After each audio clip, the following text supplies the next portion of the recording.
Hi guys, नमस्कार. माझ्या स्वामी चॅनलवर तुमचं खूप खूप स्वागत आहे. आज आपण संडे स्पेशल काय बनवणार आहोत ते पाहूया.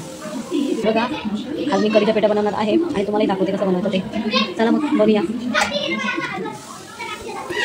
हे बघा, इथे मी कढीच्या पेठाला हळद लावून घेतली आहे, स्वच्छ धुतली आहे आणि हळद लावून इथे ठेवली आहे. इकडे मी बारीक कांदा चिरून घेतला आहे आणि इकडे टॅमॅटोही चिरला आहे बारीक. हे बघा, मी आता कांदा चांगला परतून घेते आहे. कांद्याचा कलर आता गुलाबी होत आहे. हे बघा, आता टॅमॅटो टाका त्याच्यामध्ये आणि हळद लसूणची पेस्ट टाकली आहे. आता हे छानसं परतून घेतलं आहे. हे बघा, तर मस्त ग्रेव्ही तयार होते. आपल्या कढीच्या पेठासाठी छान ग्रेव्ही तयार होते. हे बघा, छान आता ग्रेव्ही तयार झाली आहे. मी आता थोडं लाल मसाला टाकते आहे, मिरची पावडर, आणि पूर्ण एकदा परतून घेते. थोडं गरम मसाला टाकत आहे. हे बघा, आपला आता मसाला तयार झालेला आहे. छान ग्रेव्ही तयार झाली आहे. आपण त्याच्यात आता कढीच्या पेठा टाकत आहोत.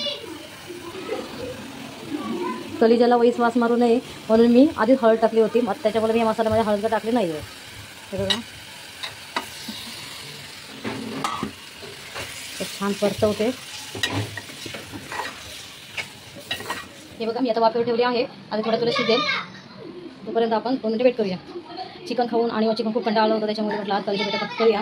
अचानक पेठ ठरला आणि आता कढीच्या पेठा मी बाजारातून जाऊन घेऊन आली आहे आणि आता मी शिजत ठेवलं आहे. चला बघूया कसं झालं ते.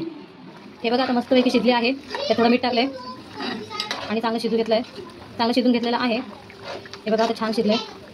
ते थोडंसं कोथिंबीर टाकते आणि थोडंसं खोबऱ्याचं वाटण टाकते आणि गॅस बंद करते. बरं, घरात मस्त वासायचं आहे. हे बघा, आता आपली कढीच्या पेठाचा रस्सा तयार झालेला आहे. कालवण खूप छान झाला आहे.